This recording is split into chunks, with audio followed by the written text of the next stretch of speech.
Poslušate besedilo knjige Hrepenenje vekov ali Jezusovo življenje, ki jo je napisala Ellen G. White, na vrsti je 16. poglavje z naslovom V svojem templju. Potem je šel dol v Kafarnaum in z njim njegova mati, njegovi bratje in njegovi učenci, in tam so ostali nekaj dni. Bližala se je judovska pasha in Jezus je šel v Jeruzalem. Na tej poti se je Jezus pridružil eni izmed mnogih skupin, ki so potovale v glavno mesto. Ni še javno razglasil svojega poslanstva, zato se je neopazno pomešal z množico. Ob teh priložnostih je bil pogosta tema pogovorov Mesijev prihod, ki ga je Janezova služba postavila v ospredje.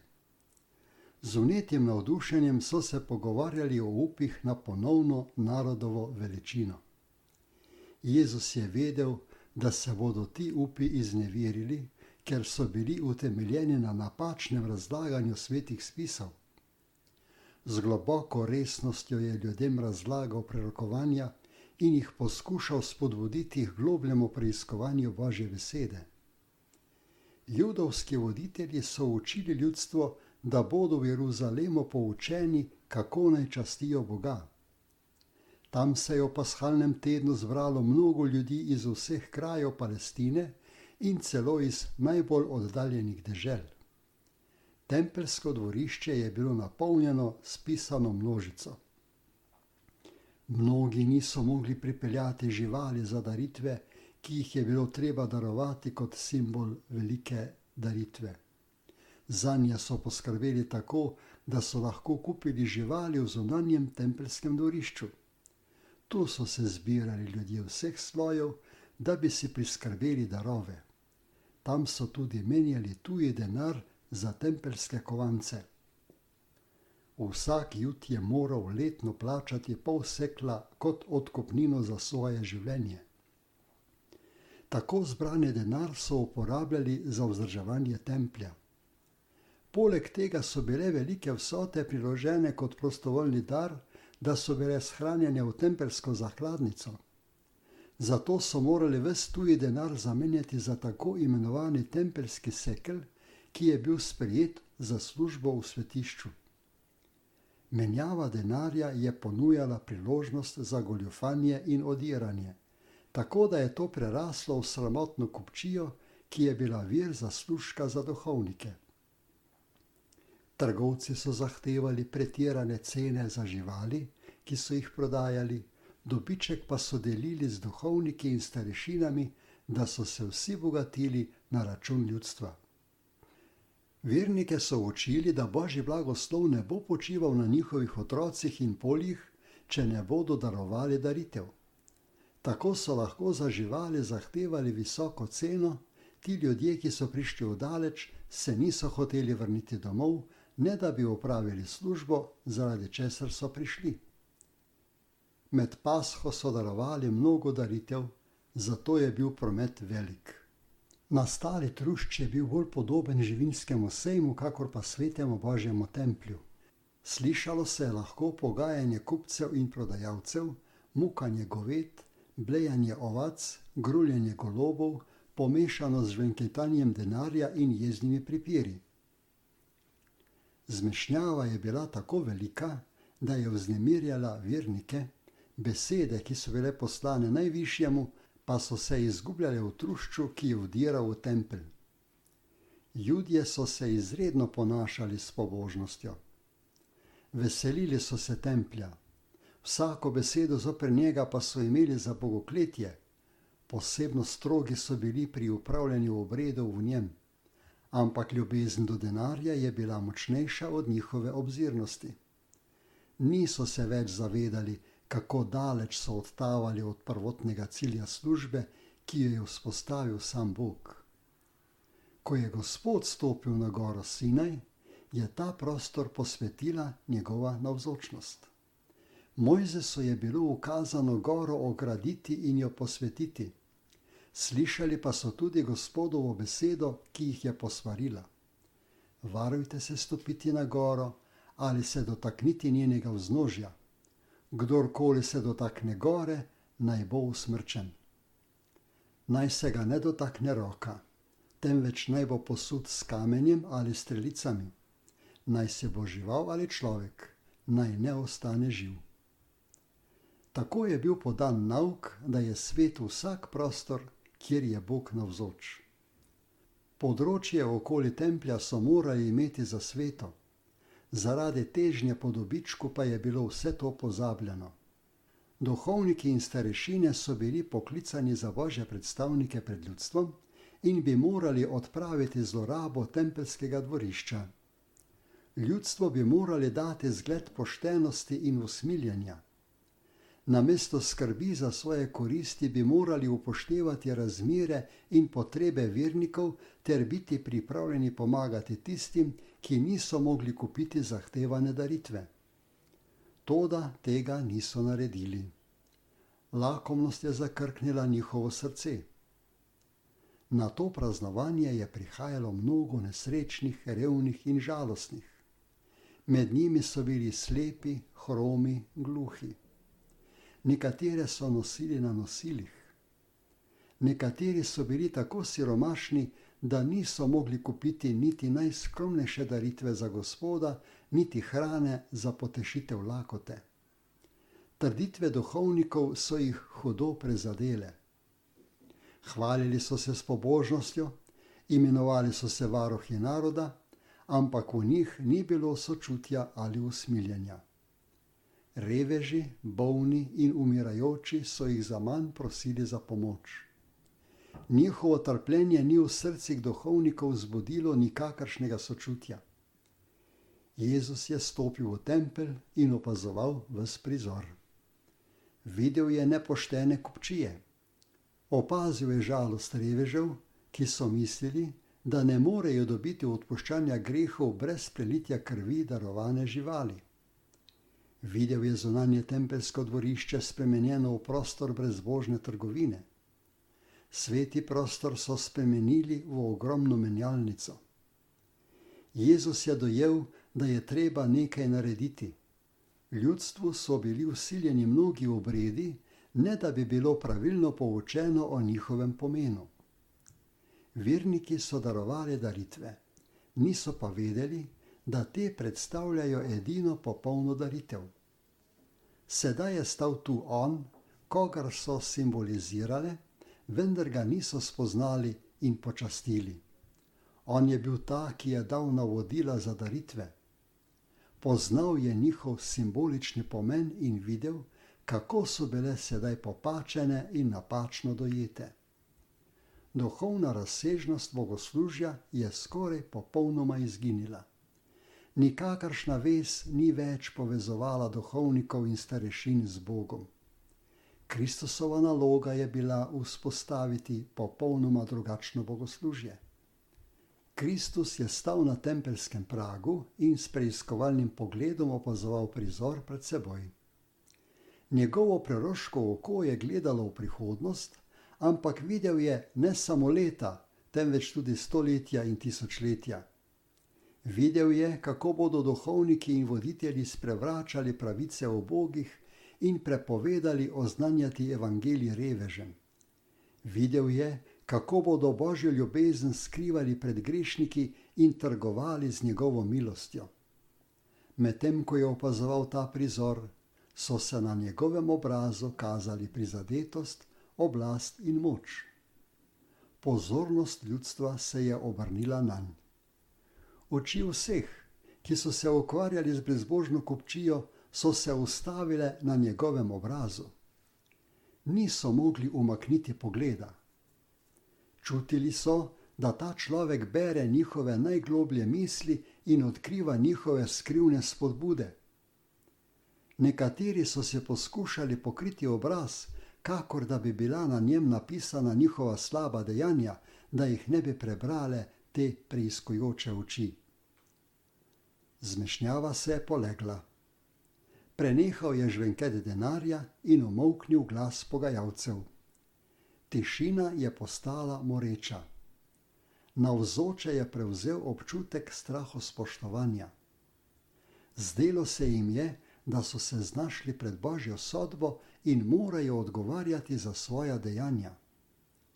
Ko so gledali v Kristusa, so opazili, da se je božanstvo zablestelo skozi zunanji videz človeškosti. Veličanstvo nebes je stalo kot sodnik na sodni dan, tokrat ne odeto v slavo, ki ga bo spremljala tisti dan, in vendar z enako močjo, da lahko bere dušo. Njegov pogled je preletel množico in se ustavil na vsakem posamezniku. Zdelo se je, da se je njegova postava dvignila nadnje z vladarskim dostojanstvom, njegovo obličje pa je obsevala božanska svetloba. Spregovoril je in jasni, odmevajoči glas, isti glas, ki je na Sinaju razglasil zakon, ki ga sedaj prestopajo duhovniki in voditelji, je odmeval pod tempelskimi oboki. Spravite proč vse to in iz hiše mojega očeta ne delajte tržnice. S počasnimi koraki je šel po stopnicah, mahal z bičem iz vrvi, ki jih je bil pobral ob vstopu, in ukazal trgovcem, naj zapustijo tempelsko območje. Z gorečnostjo in strogostjo, kakor še nikoli prej ni pokazal, je menjavcem denarja prevračal mize. Kovanci so padali in ostro žvenketali po marmornatih tleh. Nihče se ga ni drznil vprašati po oblasti. Nihče se ni upal ustaviti, da bi pobral nepošteno pridobljeni dobiček. Jezus jih ni tepel z bičem, toda v njegovih rokah so se jim te preproste vrvi zdele kakor ognjeni meč. Uslužbenci templja, lakomni duhovniki, preprodajalci in trgovci z živino, ovcami in voli so zdrveli iz prostora. Njihova edina misel je bila pobegniti pred obsodbo njegove navzočnosti. Brezglavi preplah je zajel množico, ki je čutila, da jo je obsenčilo njegovo božanstvo. Z več 100 pobledelih usten so bruhnili kriki groze in strahu. Celo učenci so vztrepetali. Bili so globoko vznemirjeni zaradi Jezusovih besed in dejanj, ki so se toliko razlikovali od njegovega siceršnjega vedenja. Spomnili so se besed, ki so bile napisane o njem. Gorečnost za tvojo hišo me razjeda. Kmalu se je hrupna množica z blagom znašla daleč od Gospodovega templja. Dvorišče je bilo očiščeno brez božne kupčije, globoka in svečana tišina je zamenjala prizore zmešnjave. Gospodova navzočnost, ki je nekoč posvetila goro Sinaj, je sedaj posvetila tempelj, postavljen njemu v čast. Jezus je z očiščenjem templja napovedal poslanstvo kot Mesija in začel delo. Ta tempelj, sezidan za prebivališče Božje navzočnosti, bi moral biti nazorni nauk za Izraela in svet. Božji namen od večnih časov je, da bi sleherno ustvarjeno bitje, od bleščečih in svetih serafov pa do človeka, postalo tempelj, v katerem bo prebival stvarnik. Človek je zaradi greha prenehal biti Božji tempelj. Pomračeno in oskrunjeno človeško srce ne razodeva več Božje slave. Z očlovečenjem Božjega Sina pa je bil dosežen cilj nebes. Bog prebiva v človeku, ker je po odrešilni milosti človekovo srce spet postalo njegov tempelj. Božji namen je bil, da bi jeruzalemski tempelj stalno pričal o tem, kako vzvišena vloga je namenjena vsakemu človeku. To, da Judje niso razumeli pomena te stavbe, s katero so se tako ponašali. Niso se hoteli izročiti za sveti tempelj Božjega duha. S posvetno trgovino oskrunjena dvorišča jeruzalemskega templja so bila več kakor prava podoba templja srca, ki je bilo umazano s čutnimi strastmi in nesvetimi mislimi. Jezus je z očiščenjem templja od kupcev in prodajalcev naznanil poslanstvo čiščenja srca od umazanije greha, posvetnih želja, sebičnih poželjenj in slabih navad, ki kvarijo dušo. Jaz pošiljam svojega poslanca, da pripravi pot pred menoj. In naglo pride v svoj tempelj Gospod, ki ga iščete, in angel zaveze, ki ga želite. Glej, prihaja, pravi Gospod nad vojskami. Kdo pa more prenesti dan njegovega prihoda in kdo bo obstal, kadar se on prikaže? Kajti on bo kakor ogenj topilca in kakor luk belivca. In sedel bo kakor topilec, ko čisti srebro, in čistil bo Levijeve sinove in prečistil kakor zlato in srebro, da bodo prinašali Gospodu daritve v pravičnosti. Mar ne veste, da ste Božji tempelj in da Božji duh prebiva v vas? Če pa kdo Božji tempelj uničuje, bo Bog uničil njega. Božji tempelj je namreč svet in to ste vi. Nihče se sam ne more očistiti od nakopičenega zla, ki je zasedlo njegovo srce. Samo Kristus lahko očisti tempelj duše, vendar ne želi vstopiti s silo. On ne stopa v srce, kakor je nekoč stopil v starodavni tempelj, marveč pravi: glej, stojim pri vratih in trkam. Če kdo sliši moj glas in odpre vrata, bom vstopil k njemu in bom večerjal z njim in on z menoj.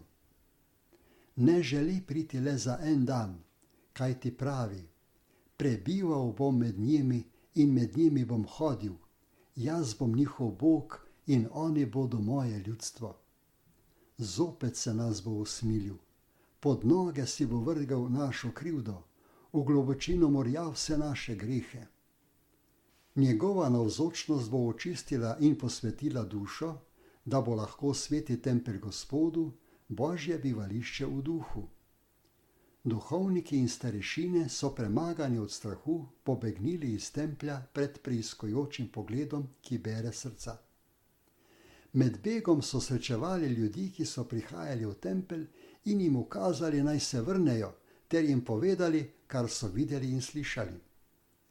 Kristus je opazoval ljudi, ki so bežali, poln hrepenečega sočutja do njihovega strahu in nevednosti o tem, kaj tvori pravo bogoslužje.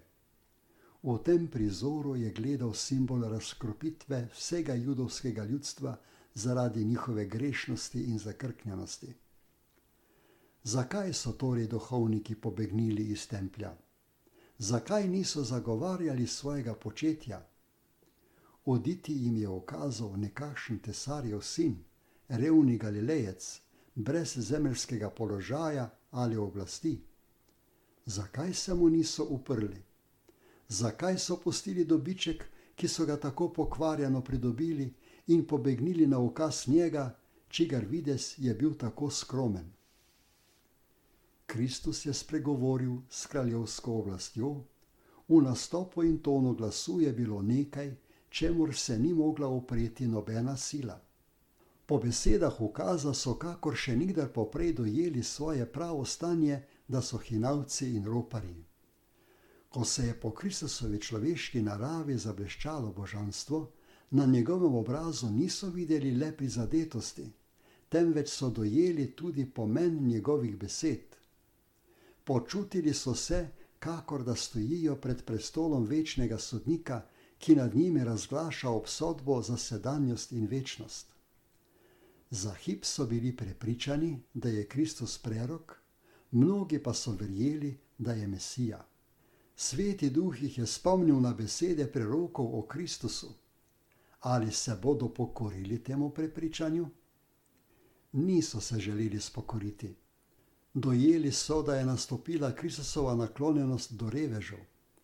Vedeli so, da so bili krivi kot izsiljevalci v poslovanju z ljudstvom. Sovražili so Kristusa, ker je poznal njihove misli. Njegova javna graja je užalila njihov ponos in bili so ljubosumni nanj, ker je njegov vpliv na ljudstvo vedno bolj rastel.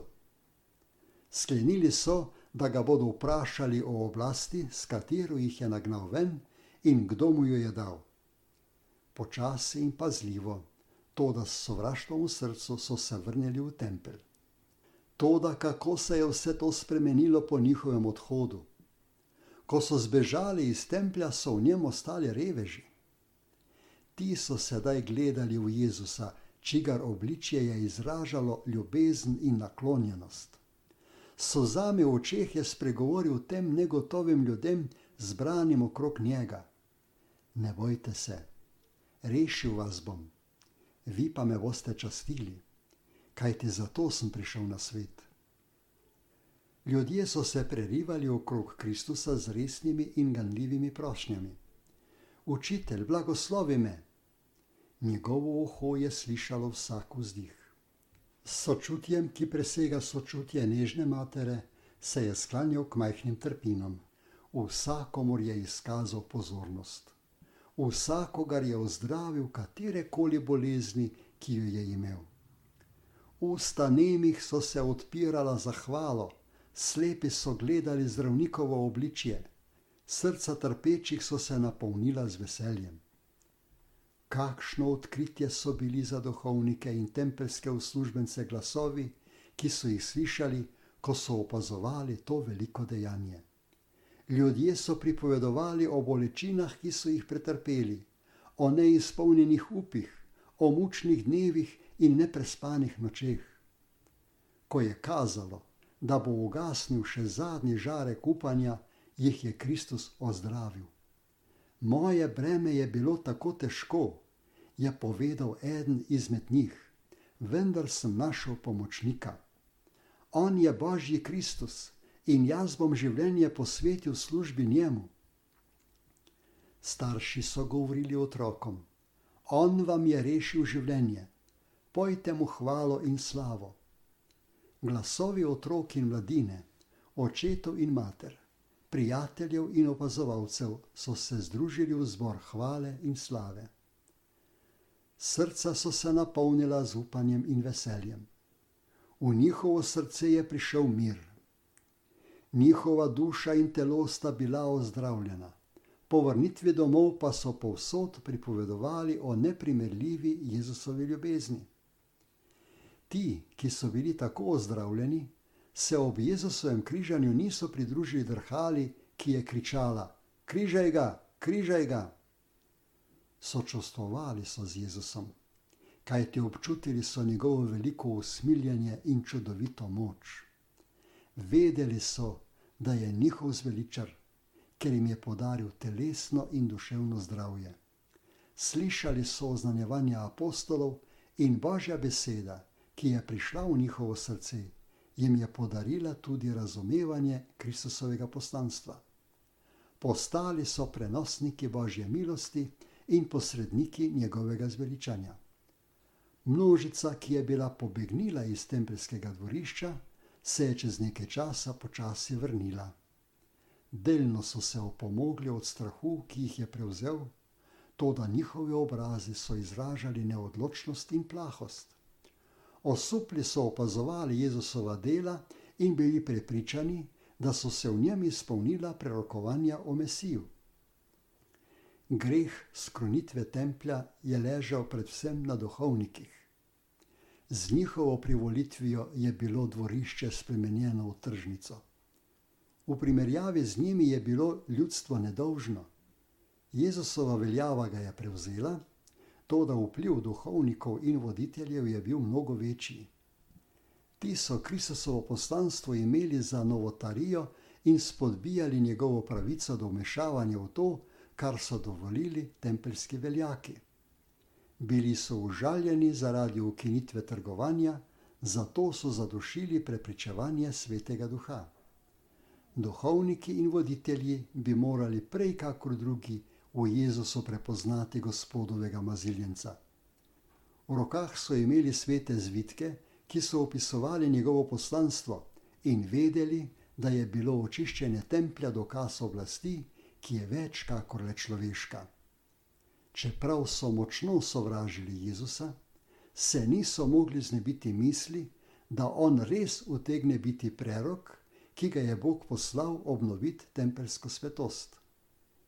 S spoštovanjem, ki je izhajalo iz te zakrknjenosti, so stopili k njemu in ga vprašali: kakšno znamenje nam pokažeš, da smeš tako delati?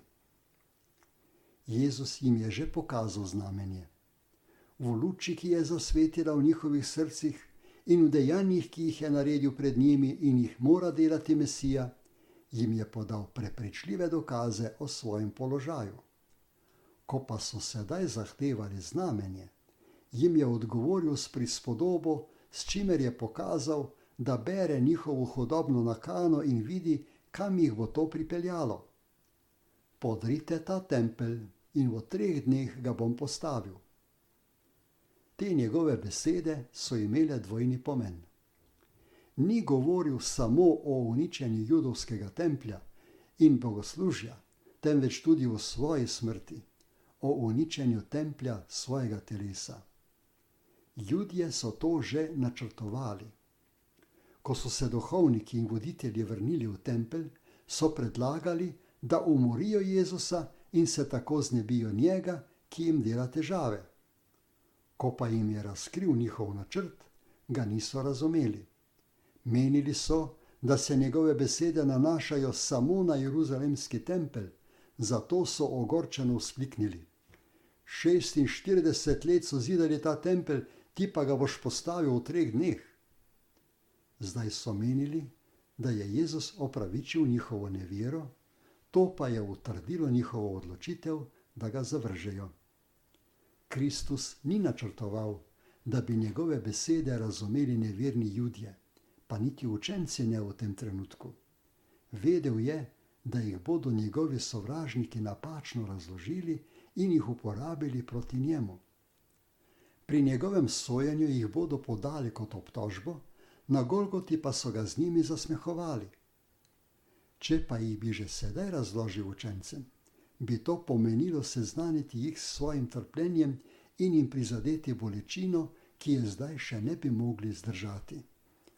Pojasnila pa bi tudi prezgodaj razodela, do česa bodo Jude pripeljali njihovi predsodki in nevera.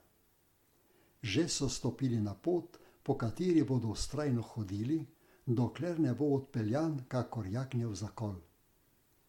Te besede je Kristus povedal zaradi njih, ki bodo verovali vanj.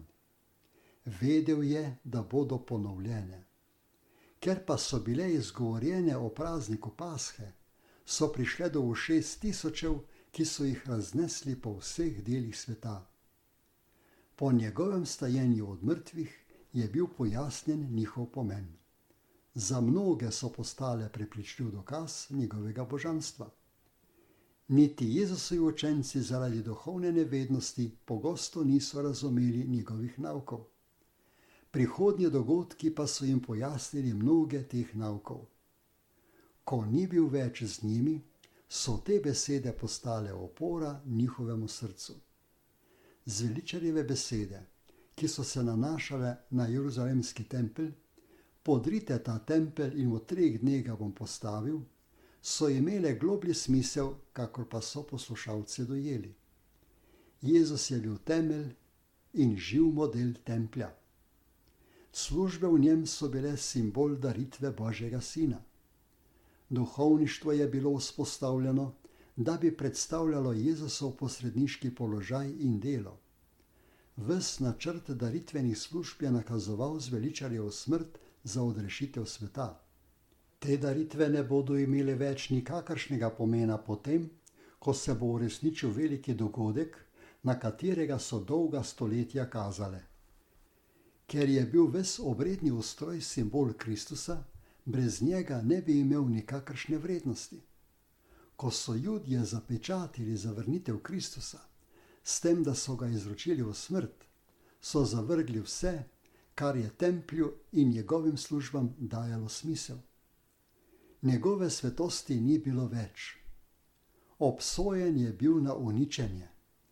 Od tistega dne so daritve in službe v zvezi z njimi postale nepomembne. Kakor Kainova daritev niso izražale vere v zveličarja. Ko so Judje Kristusa izročili v smrt, so dejansko podrli svoj tempelj. Ob njegovem križanju se je notranja zavesa v svetišču raztrgala od vrha do tal na 2 dela in tako označila, da je darovana velika končna daritev, ves daritveni ustroj pa je za vselej končan. V 3 dneh ga bom postavil. Kazalo je, da bodo sile teme zmagale ob zveličarjevi smrti, zato so veselo ukale zaradi svoje zmage. Toda Jezus je iz sposojenega Jožefovega groba prišel kot zmagovalec. Razorožil je vladarstva in oblasti, ter jih izpostavil javnemu zgledovanju, ko je slavil zmago nad njimi. S smrtjo in vstajenjem je postal služabnik pravega šotora, ki ga je postavil Gospod in ne človek. Ljudje so postavili judovski shodni šotor, sezidali so tudi judovski tempelj, toda svetišča v nebesih, ki je bilo vzorec za izdelavo svetišča na svetu, ni postavil noben zemeljski gradbenik. Glej, mož, ki mu je ime Mladika, on bo sezidal Gospodovo svetišče. Prejel bo čast in bo sedel kot vladar na svojem prestolu, tudi duhovnik bo na svojem prestolu. Daritvena služba, ki je kazala na Kristusa, je prenehala, toda človeške oči so se obrnile v pravo daritev za grehe sveta. Zemeljsko duhovništvo je prenehalo, toda mi gledamo v Jezusa, novozaveznega duhovnika, in na kri, ki govori bolje kakor Abelova. Pot v svetišče še ni odprta, dokler še stoji prvi šotor. Nato pa je prišel Kristus kot veliki duhovnik dobrih stvari, ki so se zgodile. Skozi večji in popolnejši šotor, ki ni narejen z rokami, je stopil v svetišče enkrat za vselej, s svojo krvjo in dosegel večno odkupljenje. Dokončno lahko odreši tiste, ki po njem prihajajo k Bogu, ker vedno živi, da posreduje zanje. Čeprav je služba morala biti prenesena iz zemeljskega templja v nebeškega, ter sta svetišče in naš veliki duhovnik nevidna za človeške oči, učenci vendar ne bodo utrpeli nikakršne izgube. Ne bodo čutili nikakršne prekinitve občestva in pojemanja moči zaradi zveličarjeve nenavzočnosti. Medtem ko Jezus opravlja službo v nebeškem svetišču, služi tudi v cerkvi na svetu po svojem duhu. Umaknil se je našemu pogledu, toda njegova ob slovesu dana obljuba se uresničuje. Jaz sem z vami vse dni do konca sveta. Čeprav oblast prenaša na podrejene služabnike, je v njegovi cerkvi še vedno njegova navzočnost, ki daje moč. Ker imamo torej vzvišenega velikega duhovnika, Jezusa, Božjega Sina, se veroizpovedi držimo. Kajti nimamo velikega duhovnika, ki ne bi mogel imeti sočutja z našimi slabostmi, temveč enako izkušenega v vsem razen v grehu. Bližajmo se torej z zaupanjem prestolu milosti, da dosežemo usmiljenje in najdemo milost za pomoč v pravem času.